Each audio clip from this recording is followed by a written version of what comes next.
Hello and welcome to the Ebbenflow podcast, episode 25. My name is Ben, and this is a guest episode. I'm very excited to have this guest on and to give you some background on how I've interacted with my guest. His name is Tom. We met in a dualistic unity call, probably in the summer of this year. And for some reason, I think, and during the call, I brought up that I was going to California, and I currently lived in Philly at that time. But Tom can correct me if something different happened. But he reached out to me in the chat, and he said, because I mentioned San Diego as one of my stops, and he reached out and was like, "Hey, I live in San Diego, so if you ever want to, if you go there, we should meet up." And I was like, totally, man. Because, well, first of all, you're in a DU group, so I would be excited to talk to anyone who's in a DU group. And yeah, that was that. We followed each other on Instagram, and I embarked on my California trip. I went to San Francisco and LA first, and then my last stop was in San Diego in November. And while I was there, it's not like we planned to meet up like too far ahead, but I did post on my story how I felt about the election results. And Tom reached out to me, replying to the story, basically saying that he has a different viewpoint than me. He felt differently about it, but and in my story, I said, if you feel differently, like, message me, because I want to know what your views are and why you feel that way. And he basically messaged me back with the same energy, saying like, hey, like, I do feel different, but if you, I'm totally open to hearing your perspective. And that, to me, I was like, well, I'm not gonna talk about politics over text if I can get the opportunity to meet in person. And so I just asked if we could meet up in person, and so we did. Like a week later, and we had like an amazing conversation over some burritos, and then went out on a walk in Balboa Park in San Diego. And by the end of our time together, I had asked him to come on this podcast, and now here we are. So if you want to introduce yourself, Tom, how you doing? Sure. I'm doing good, Ben. And thank you for having me on. This is awesome. So my name is Tom Veliotis. Obviously, as Ben said, we met through Dualistic Unity, which I'm sure if you're listening right now, you probably are somewhat aware, or you might even be a part of DU. But yeah, like, it's cool how this all worked out, because I know it was like months ago when you mentioned the trip, or after we started talking a little bit. And I was just super excited for you, and obviously it was dope, but we got to actually meet up for that one day. But yeah, I've been out in San Diego now for literally just hit 3 years. Right before Thanksgiving was kind of the 3-year mark. So this is the longest I've ever lived in a state other than where I'm from. I'm from Massachusetts originally. In 2018, I moved out to Atlanta, Georgia to pursue the film industry. I lived there for like a little over 2 years, and then moved to Las Vegas, Nevada for a year, and then here. So I've been here now for 3 years, so longer than the last 2 locations, and it's been awesome so far.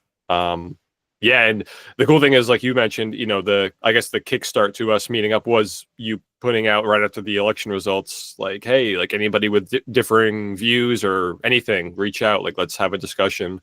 And I thought that was cool because I didn't really know prior. Well, I had been listening to some of your podcast episodes, so I knew you were a little of where you stood. But it was cool being able to, like, yeah, just put out what we're feeling post election, what we think, what we think about everything, and not coming at it from any sense of a judgmental point of view, just curiosity, which is like where everything tends to come from nowadays for me and you, and it's awesome. So Definitely, man. Just to expand on the point of coming at it from a sense of curiosity as opposed to judgment. I think most people would go into that subject with the intention of being right, and validating their own perspective on the world. And it seems that it's easy to make assumptions based on someone's political views. Like if you, I could say, if you're a Trump supporter, you're like this. People would think of like a diehard MAGA person that like has the Trump flag on the back of their truck driving around, or like their house is just littered in Trump flags. Yep. And that's I mean, honestly, it's a little obnoxious to have that, but like I get it. You're like voicing your support. Um, but it's just really a question of how tightly are you holding on to those ideals and values that tend to align with that political party. And I feel like I definitely grabbed on to those ideals just recently. Like I haven't really been into. We kind of talked about this in person, but we're just going to talk about it again on the podcast. That like I haven't been that into politics my whole life until the summer until the assassination attempt, and then I don't know. I feel like people around our age are feeling a general sense of despair and hopelessness because like things are really expensive. It's really hard to get a house. It's hard to date. And it's easy to distract yourself, to get caught up in narratives and stories. And I think I actually recorded a video of myself last night saying that it's pretty obvious that our attention is getting more and more involved with our phones and with everything that's presented to us on our phones, because well, we kind of in the sense of quality of life, like we've kind of already achieved that. We've achieved maximum comfort. You don't have to worry about your next meal. You don't have to worry about uh, being eaten by a lion. You're in this comfortable, air conditioned house. You have a refrigerator full of food. You have a grocery store 3 miles away from you, and a car to get there really easily. Everything you need is right here. And so our brain is like, well, fuck, what's next? Like what's my next challenge? Because we've been this way for the majority of humans being around on Earth, of like we're always foraging for our next meal, or we're fighting and just challenging ourselves. But it's like that challenges have sort of been washed away because of innovation, but we still haven't realized that we've innovated to an acceptable level. So we keep trying to add on to things. And what I think is happening is it's people are starting to take away, like people like me and you. We're not adding on anymore, we're subtracting. And we're trying to it's almost like it's like a pendulum just going back to how it was.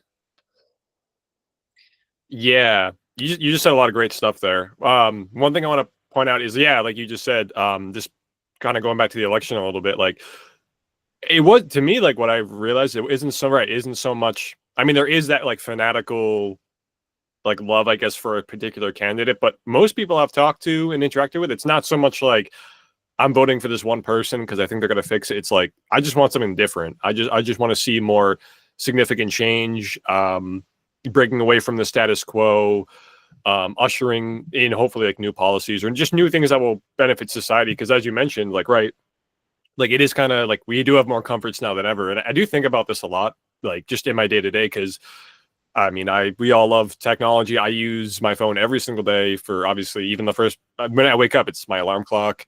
I try not to look at my phone immediately in the morning, but it's pretty hard not to. But I use it for work. I do a lot of freelance gig work. My main my main job, I'm a dog walker, dog sitter. So obviously I use that for client outreach or connecting with my clients. I use it for entertainment, just going on Instagram. That's literally how I found out about DU in the first place, obviously. But yeah, think about this, because you're right. Like everything, we don't have to, in most cases, yeah, we're only a few miles away from a grocery store full of food that we didn't have to plant anything or harvest anything or transport. It's just boom right there. You go in and get food. So like, we do live in a really interesting time, and obviously it's not, you don't really have to go that far back to when we didn't have many of these comforts, considering, I mean, I know it's all estimated, but I think Homo sapiens have been around for some like 300,000 years, maybe estimate, so like only for a really short amount of time, if we had, computers and smartphones and all of this stuff and DoorDash and whatnot. But it is interesting. And I just try to think about it as much as I can, and like how much I'm using it. How is it actually, like, am I using this to the best of my benefit?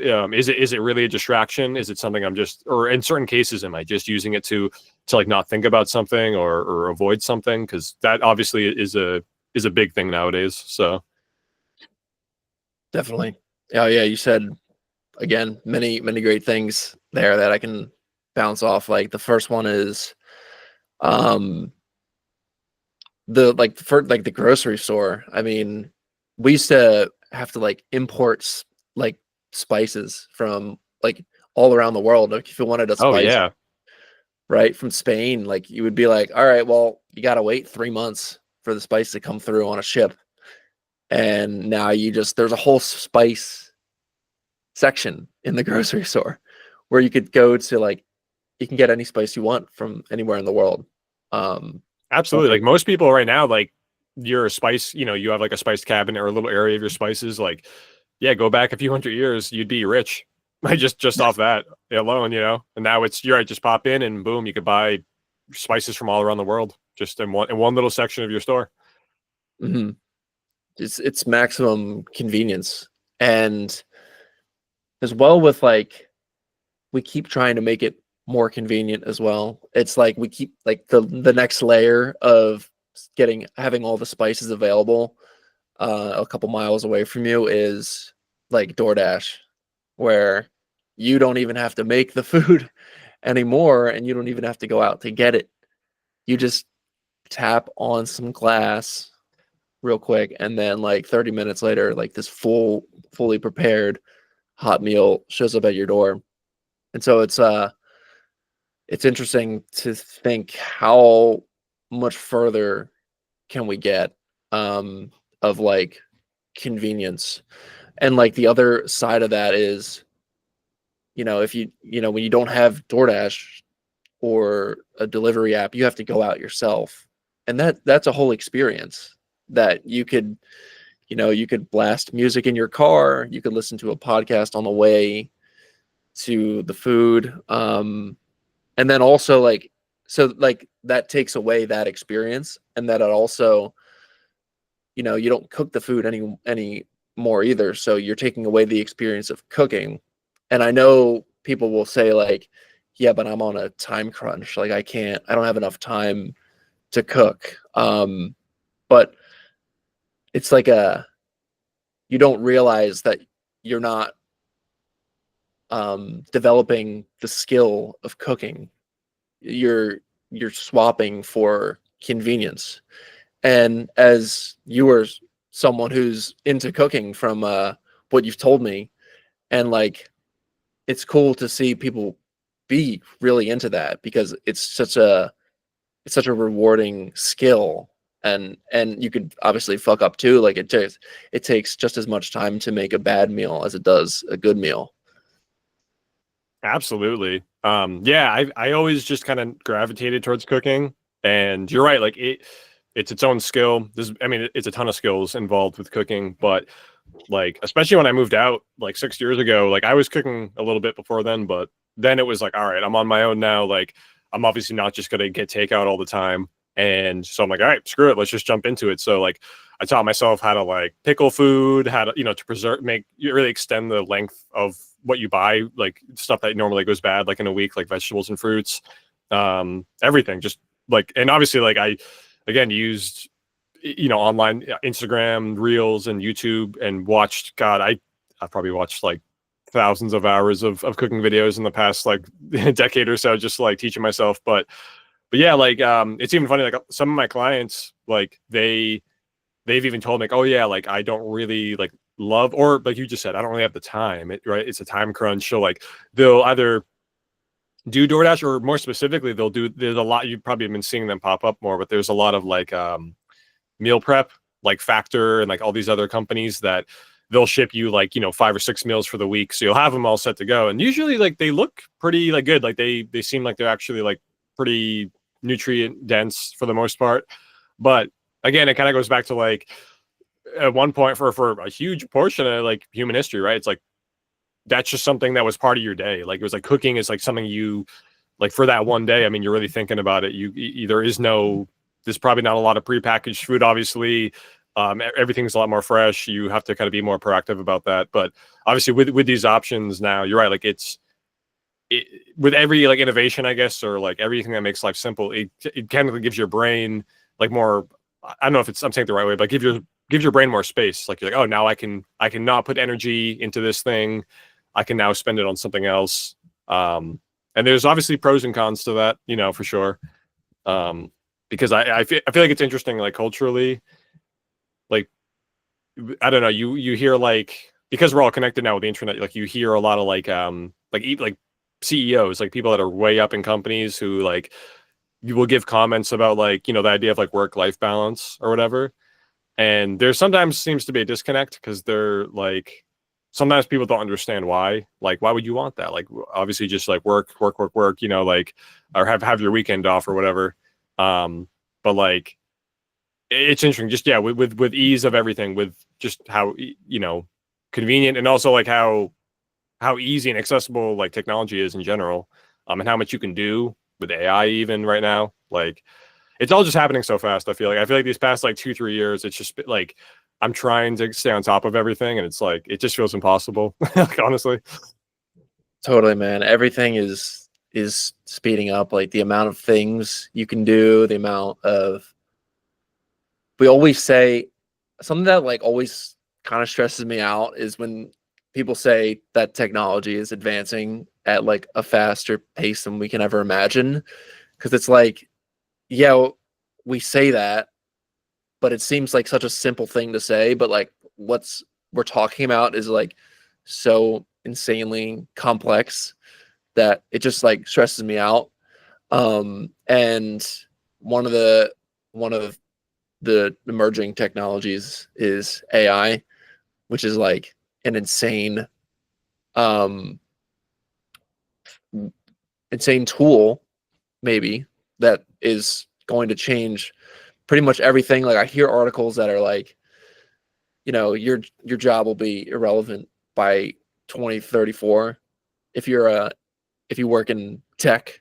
Like it's at my job, I'm a software engineer, but we had this initiative of giving AI like code that we've written for existing customers so that it can like basically spit out pre-written programs for the jobs that are in the future. And in some ways that is really nice because you don't have to think about writing the program as much. If you're a good programmer, though, you'll go over it line by line to make sure that it makes sense and that it works. But it's sacrificing like the knowing of how you build a program line by line, and so you're kind of abstracting yourself from that coding language.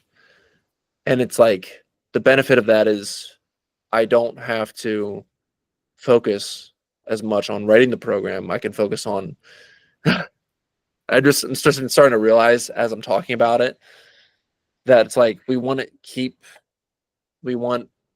computers to keep doing the monotonous tasks so we can focus on higher level thinking.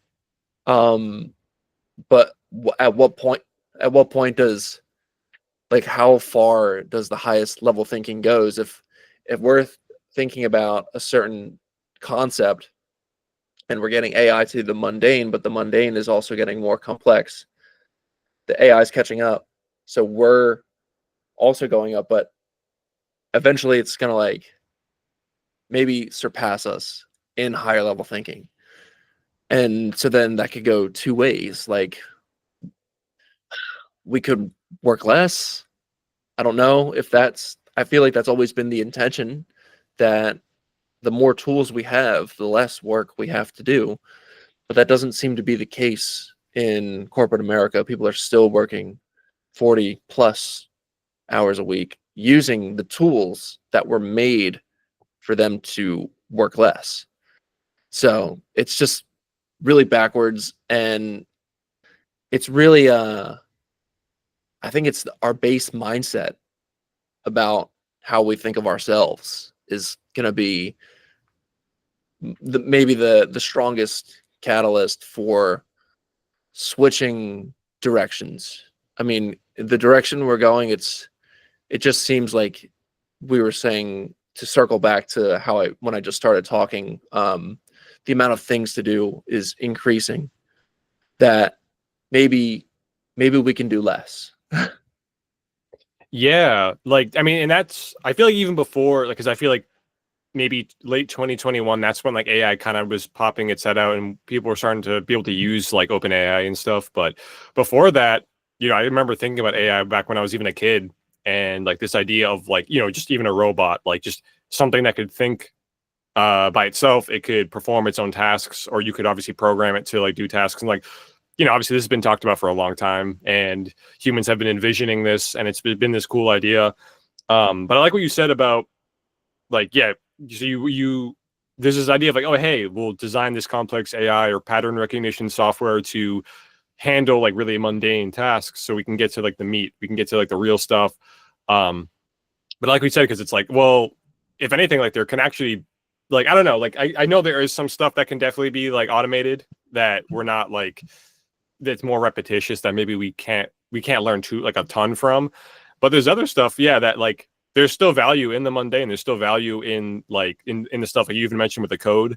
And I'm a video editor as well, and obviously I've been seeing like so much new technology for editing, and like I see these companies that are like, hey, just post a picture and it will like animate it. Basically, like you can animate a picture, and then like it can auto populate like transitions and all this stuff. And I do find some of this valuable, but again, like if you're not like actually taking the time to understand like the mechanisms behind certain actions, like within, like for editing example, like if you don't even have a base understanding of like why a cut works, or why a transition like makes you feel a certain way, you're kind of missing out. Like, and then you're just like, oh, I'll just type in a prompt and it will make me a video, and boom, I'm done. I'll just post it online, which is, I mean, it's not saying that's wrong per se, but like there's so much that goes into it. And like I actually just finished a video recently. My friend is going to be in a rap cipher that's going out,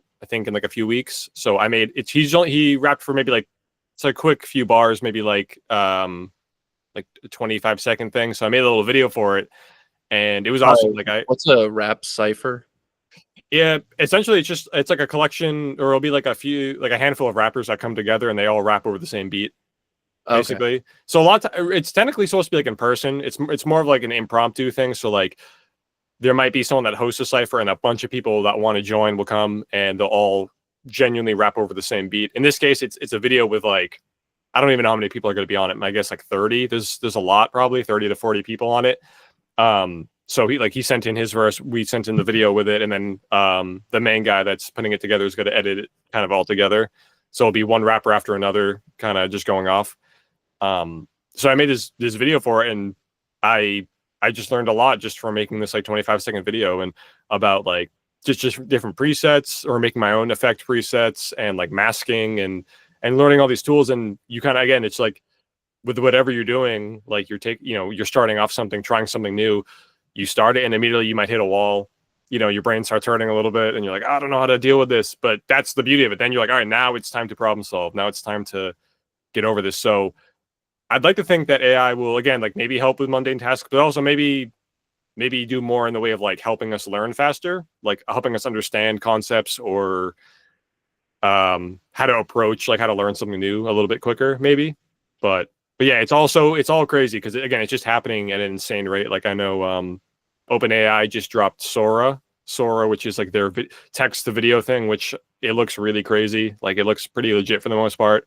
So like, and that's just with one area. Obviously, AI is kind of popping up in everything. I'm a little more excited for its use in like the medical field. I think I'd have to go find the article, but I read something about a few months ago about a piece of technology that it was AI based that could like detect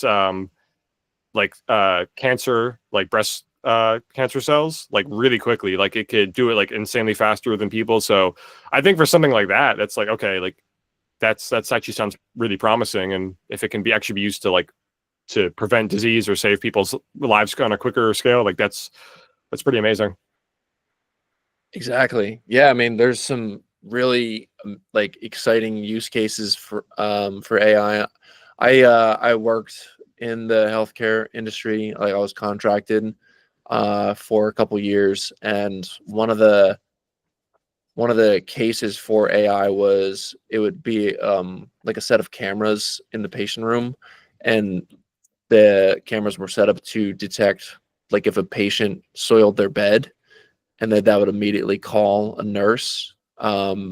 Or if they started detecting symptoms of a seizure, then that would also trigger an alert. So there is definitely a lot of exciting use cases, but it's like it's also, you know, the classic argument of it can also be scary and used against the like good ideals of it. Like it's a lot of power. So it's just who who is going to be handling the development of it, or does it handle the development of itself, or do people, how biased are the people that are fine tuning its output and its input and its balancing weighted algorithms. There's just so much morality that goes behind the AI, and it's like I wonder if the AI can ever figure out that identity is bullshit. Have Oh yeah, right. you I would ever disagree. did you use the dualistic unity chat GPT? Yes, I think I only used it like once, but it Mhm. was really cool. Um, and it's awesome that yeah, you can literally make like a chat bot like directed towards something very specific instead of being like a more broad kind of thing.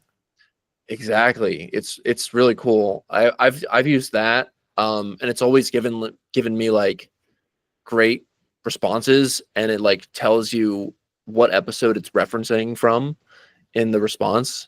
Um, but I've also used different chats, like a finance chat, to like ask it about like I had questions about investing, and it's really cool because before you would have to be, I would see prompts like, yeah, you are now a financial advisor, here's the tax situation I'm in, figure it out. But now you can just go to like, you can just pull up a chat or a tax advisor chat gpt, and it's already specialized and trained on that kind of information. So it's like you feel more comfortable consulting with it, and it's like, I mean, you can just get like a free consultation for anything now. Yeah. And it might not be obviously like in some cases it might not be it might be more like generalized information because I've experienced this before where I've like yeah, I've tried to make a really good prompt and see if I could get something out of it. And like sometimes it's I just get kind of obvious information, but sometimes, yeah, like you said, especially with more financial means, like if you are like, hey, like I need help with taxes, or like here's my financial situation, you feed it everything, like here's how much I make per month, here's like what I'm invested in or what I want to invest in that case a lot of times it could help you out. And it's cool that we're talking about this too because like maybe half an hour before we started this, my roommate texted me. It's like, hey, like I just went. He went to like a Carl's Jr. or something, and he went to the drive-thru, and he's like, I literally just ordered my whole meal, and it was all AI. Like the person, the bot at the drive-thru window, it was all AI. And then he's like, it worked perfectly. Like it sounded like it didn't sound like robotic. It sounded like a real person. Ordered everything. It understood everything he said, and then went and got his food. So like, even on that level, like we're already now seeing it. We're seeing firsthand like businesses like implement it directly, and like Did he how know it was AI? Like, was there a sign saying you're about to interact with AI? Or that's what I'll have to ask him, because I think I've also experienced this too. I don't remember when, it was like a few months ago, but same thing. I went through some fast food chain, and I could just tell it was AI. Like I could tell it wasn't a real person.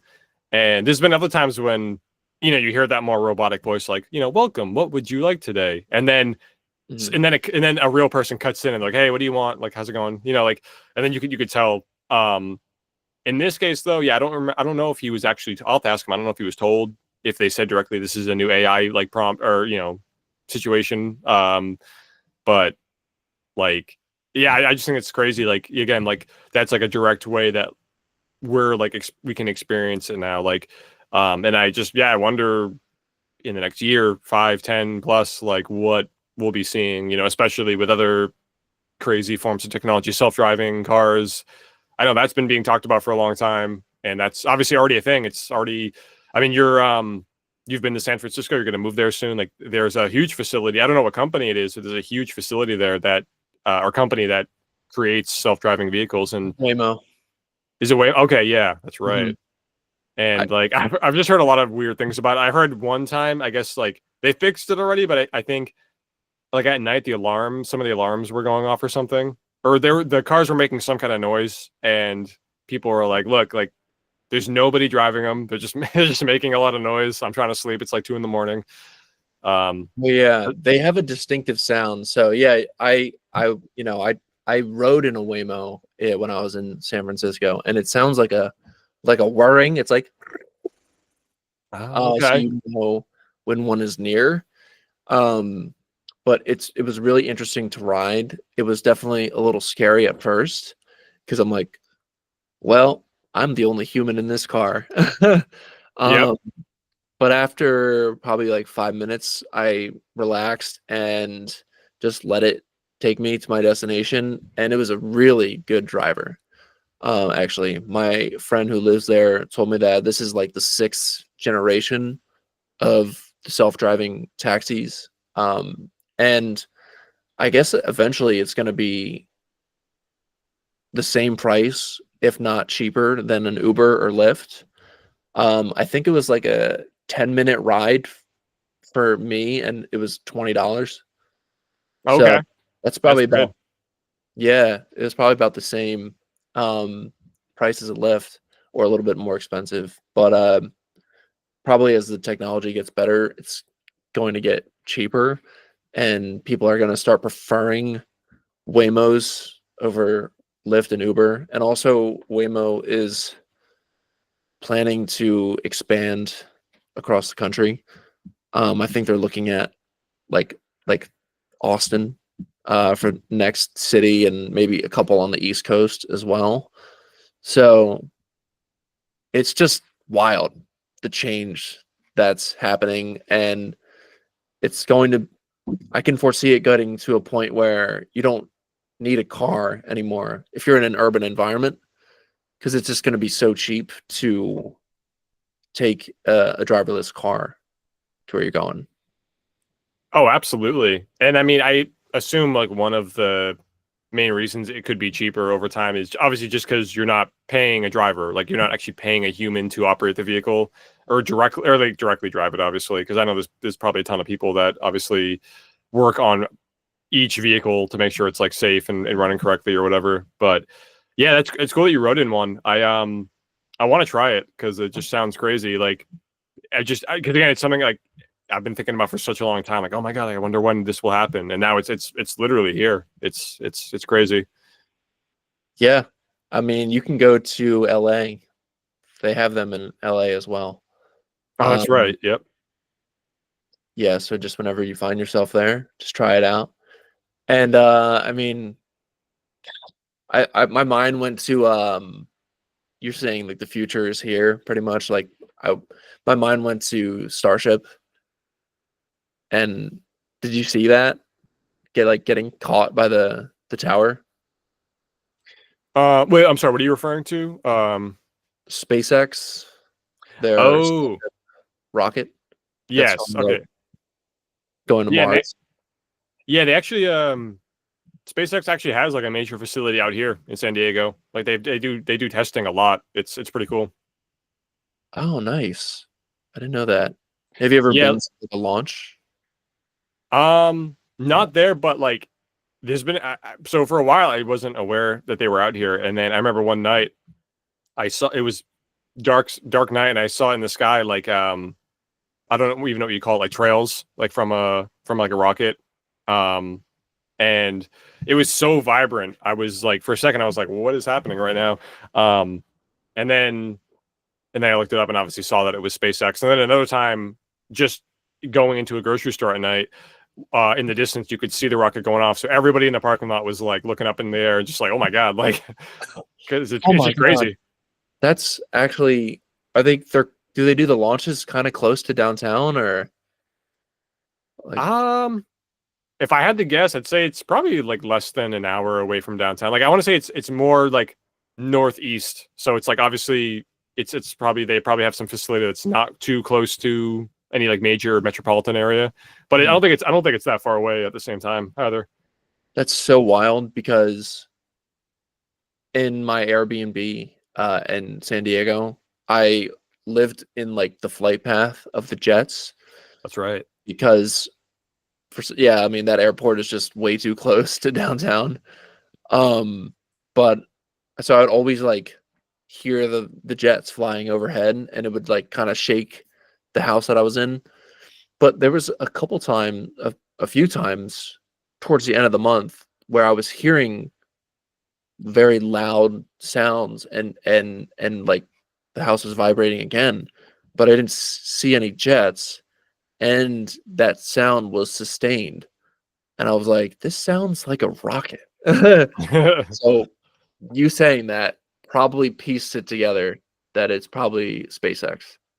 Yeah, and maybe But it is closer like to downtown than I actually think. I'll have to look that up. But yeah, I remember from your last podcast, the retrospective or the you know, of being in San Diego, you mentioned that you were because you stayed in Bankers Hill, right? And you're right, that's directly like that area, it's directly under the flight path. And I can resonate because my last apartment in Atlanta, Georgia, I was in East Point, which is right where their airport is.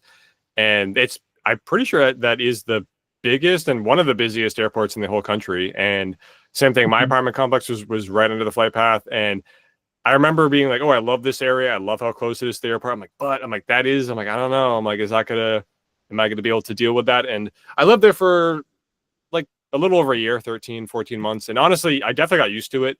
I think actually where you were, I think the planes were even lower than like where I lived because they were pretty low.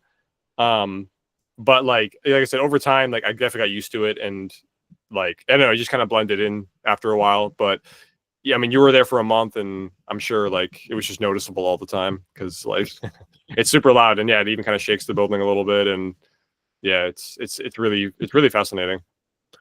It was pretty low. It was probably like 300 or 400 feet above Oh my yeah, room. Was it like, oh, you're saying it was a little bit higher in Atlanta, but yeah. I want to say maybe it was like another 200, 300 feet, maybe higher than that, because they were close, but not. I know because I've obviously been in that area a bunch, and I've walked dogs in that area, and like there's been times when it literally looks like you could like touch the airplane. It's just like you're like, damn, like how is it that low right now?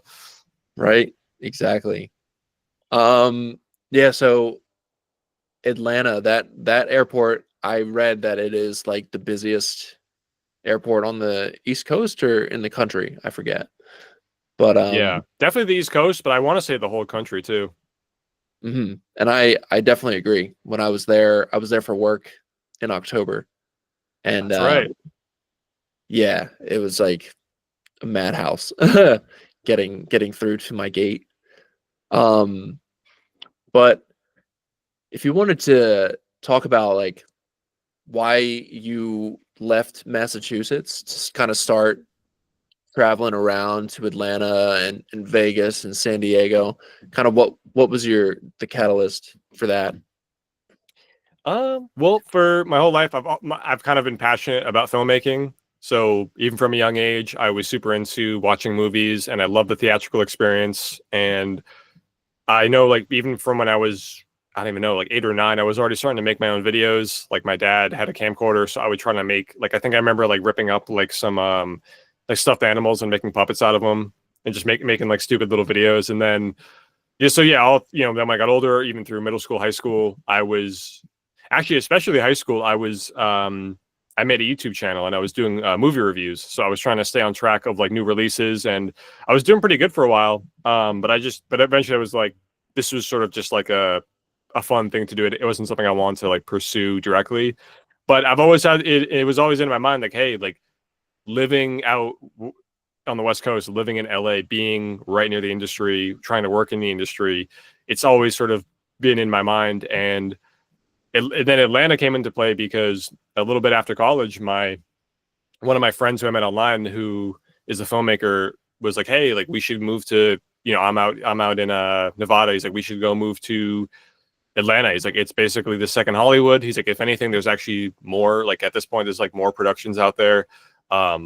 So we planned that out, and eventually I was like, let's just do it. It was scary at the time. I had, lived in Massachusetts for 24 plus years. So like it was a whole, and I never at that, I was still living with my parents post college. So this was like a first for a lot of things. First time being on my own, first time traveling down south or even being in that region at all. So it was a crazy experience, but it was awesome.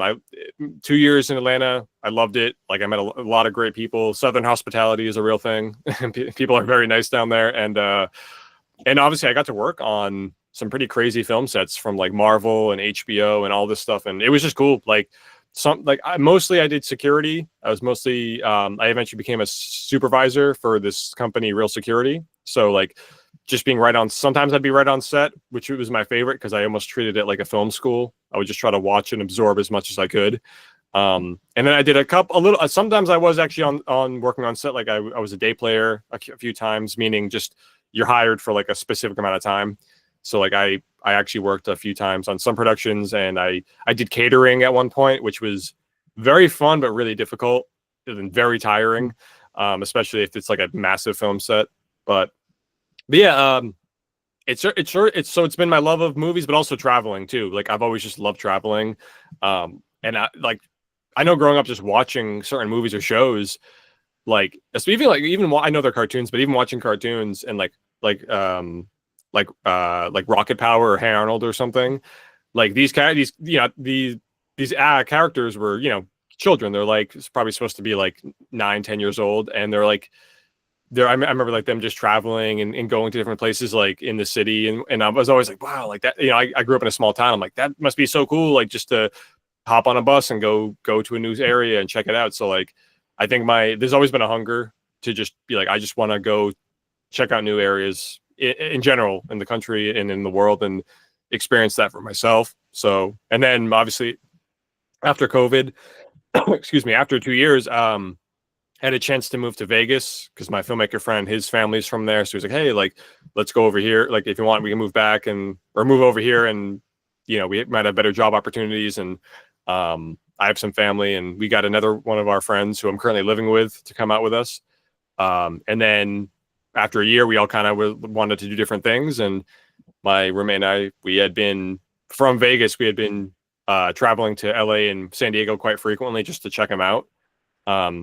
And originally LA was the point, like, hey, LA is amazing. Let's go move there. Let's try to work in the industry. But once we got to San Diego, we were both like, this is pretty awesome. Actually, I don't know. Like part of me likes it a little more here. It's a little more chill.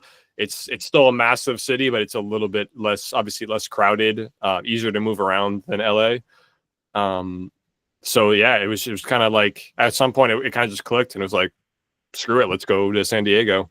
And then now 3 years have passed, and I still love it. I still feel like I have like only scratched the surface. because like, I mean, I do work a lot, but also like I love just exploring every part of the city and trying new restaurants or trying checking out new areas out in the mountains to go hike. And it's just everything. I mean, it just goes without saying for any major city out here, there's just like a million things to do, different things to check out, like, and yeah. So yeah, literally just like, I think I'd say the biggest point is just that love of travel, that love of just, again, going back to curiosity, just being super curious and like, how do other people live? How do people on the West Coast live? Obviously at the end of the day, we're all the same. We ultimately kind of want the same things, but we all live a little differently. And I just really wanted to know what that was like. And now I've been getting that the past 6 years. So it's been awesome overall. Fantastic, man. That was awesome to hear. And it's awesome to hear because I resonate with that completely because that's what I did as well. Yes. Being here in Philly for 27 years pretty much, like you get to know how people live, how people conduct themselves, you get to know the area, and it's like you lose almost the magic of life, in that like I played like a lot of video games while I was here in Philly because there was honestly like nothing else to do. And then when I went during my time in California, I had zero urge to play any video games because I was just completely immersed in this new environment. I was figuring shit out, I was exploring, and hearing you say that you're still loving like San Diego and you're still just scratching the surface makes me really excited to move to San Francisco, because it's like this whole new city. Even though I've been there for a month, like that's nothing. Obviously, people have lived there the whole lives, so it's like a different world and way to spend my life. And it's so true because everyone, what you're saying about people want the same thing. It's like, yeah, we just want to make a life worth living. That's pretty much what everyone's doing. It's just how are you doing it? And are there different ways to do it? And some are more curious than others. I know, I'm sure you know, like people that have never left their hometown. A lot of people here in Philly don't do that. They don't travel. They just stay here, and and I guess if that works for you, great. Um, didn't seem to work for me. And you just have that, and like the magic of life kind of comes back to you as well when you're traveling because you're in a new spot. So you're paying attention to what's like your brain is whenever you go somewhere new, like your brain is automatically taking in new information and processing it. And then when you're in like a familiar zone, that part of your brain isn't getting stimulated. And I feel like the part of your brain that gets stimulated when you're exploring is is very beneficial and like almost necessary to your growth and development as a human, like exploring around the world. It's something that's like innate to our nature. And so for me, kind of stimulating that feeling is how I want to make my life worth living. Yeah, absolutely. Like, I like that the idea of like whatever part of your brain that is constantly stimulated, right, by new things, like yeah, by going to a new space, seeing something new, traveling, like it's very real. And yeah, I definitely know people that have really never left their hometown or gone out of their way to travel like too much. And it's interesting because it seems like right now, or this has been the case for a few years, like if you go online, there's just, and it makes sense. It makes sense with anything popular. There's like a weird kind of like hate for California, like there's like, oh, it's, it's whatever. It's liberals, the paradise. It's all this stuff. People find ways to attack it. Obviously the homelessness crisis is pretty massive. It's like Expensive.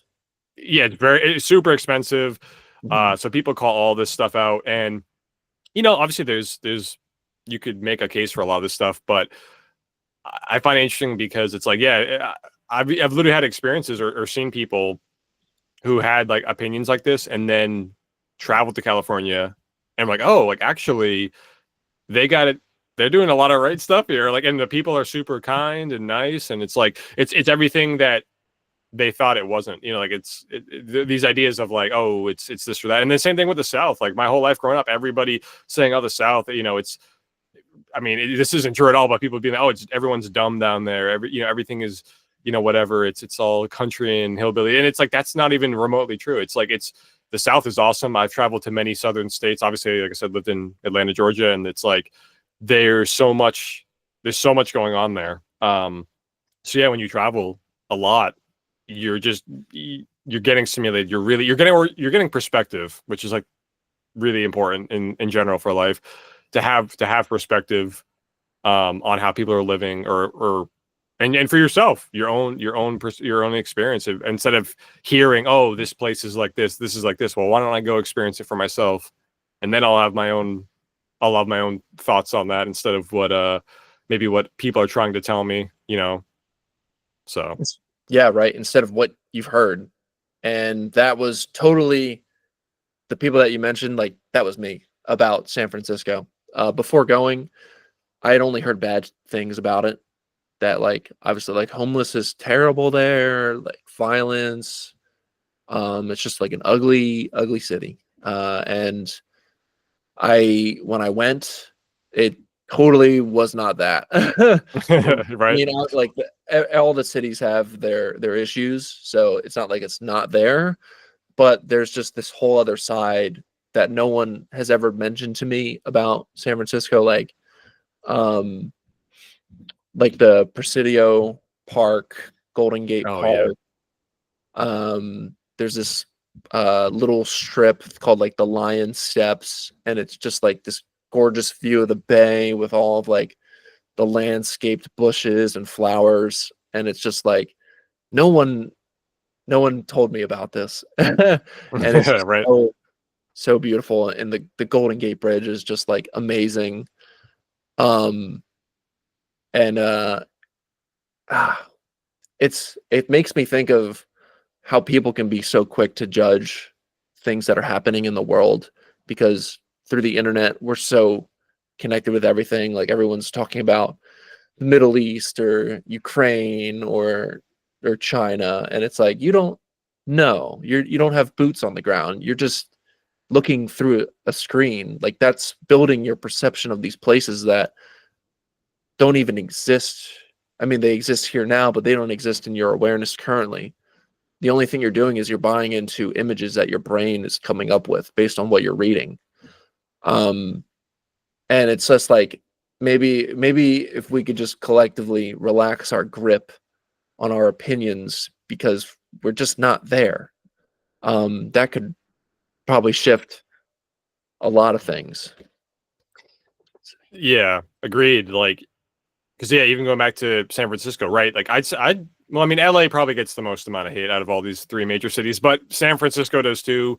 And like I know, like the Tenderloin district, that's like an area that's known to have a lot of corruption and crime. But yeah, like you said, it goes without saying, like every city has its issues. Every city's got to have it's a huge concentrated amount of people. It's got to have crime, a certain level of crime. It's got to have a certain level of corruption, which, you know, obviously should always be addressed and questioned. But yeah, you can't overlook the immense like beauty that exists in these places as well. And like I've traveled to a lot of different cities. Obviously, I lived pretty close to Boston back in the day. I still love going to Boston. I've been to, I don't think I've, we talked about this last time. I don't think I've been to Philly. I want to say I've passed through, but I don't think I've ever actually stayed in Philly. But yeah, every major city, it's like I've always found just really great people. I've always found amazing restaurants. I've always found amazing sights to see. San Francisco, like, is awesome. I went there last year, first time, only time I've ever been. I went there for like 4 or 5 days. And it was amazing. And I wanted to stay longer. Like by the end of the trip, I was like, I wish I could stay like even just over the weekend. I think I went like a Monday to Thursday or Friday or something, but, it's such a cool city. Like, and obviously you have San Jose, like right south of it, which is also its own other massive city. And then the Golden Gate Bridge is like just amazing, like technical, like feat of creation. And then the cool thing is too, when you go past the Golden Gate Bridge, that whole area north of the city is insanely beautiful. There's redwood trees, forests everywhere.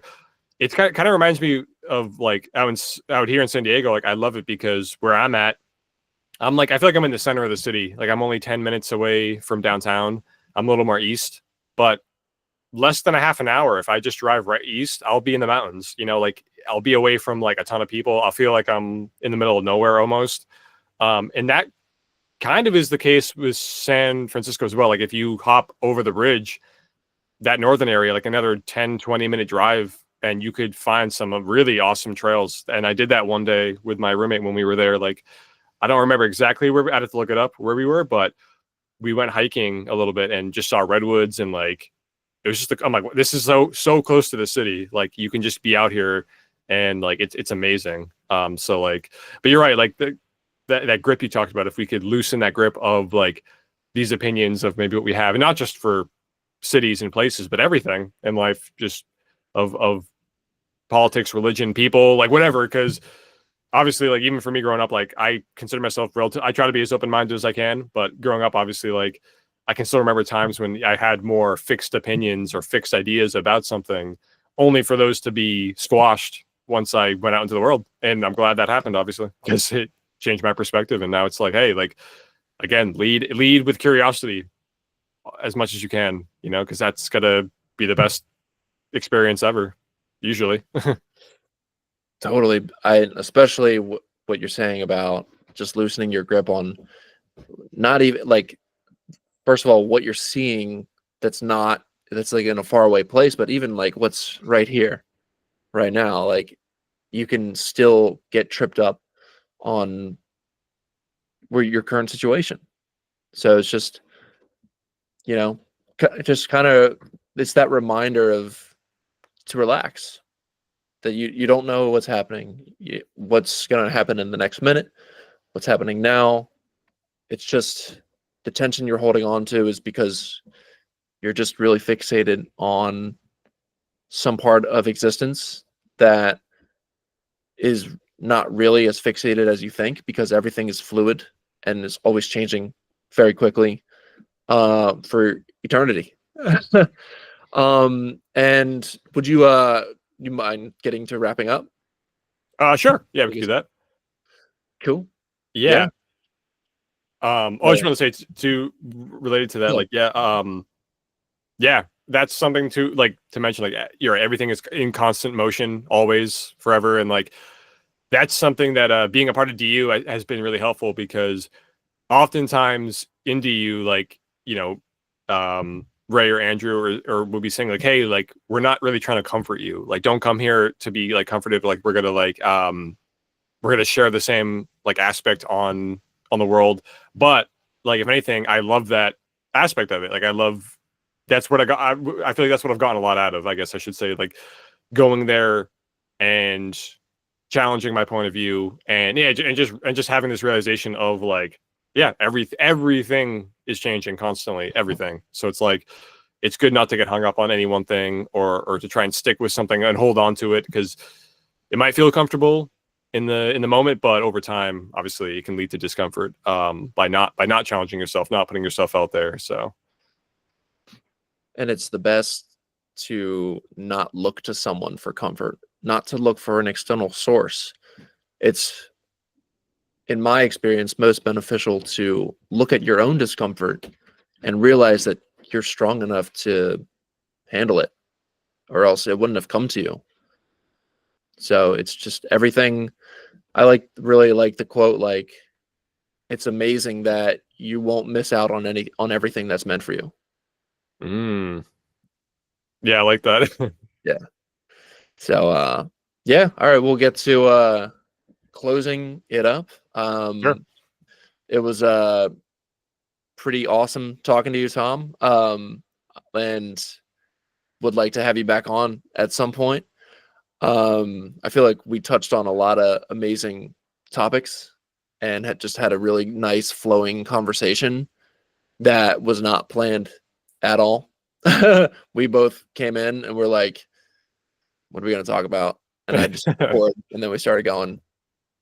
Which is So, funny because this has been like you said, incredibly just smooth conversation. We definitely talked about a lot of different things. We could have probably spent hours more talking about it, but totally. It's nice to touch upon the stuff and obviously relate it to bigger ideas, I guess, or relate it to our own lives. And it's been a pleasure.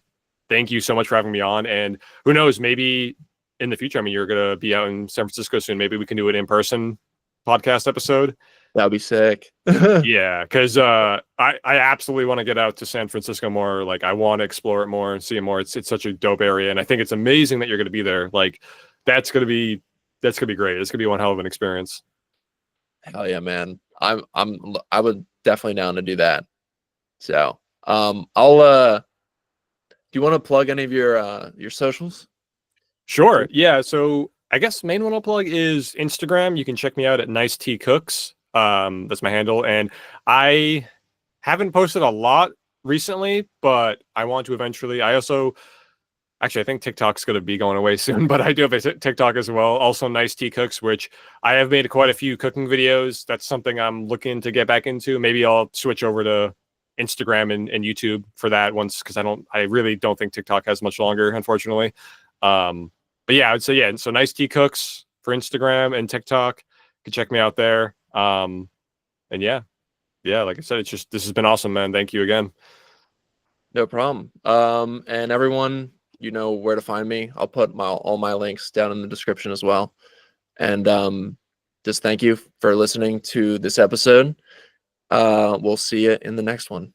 Peace. Bye.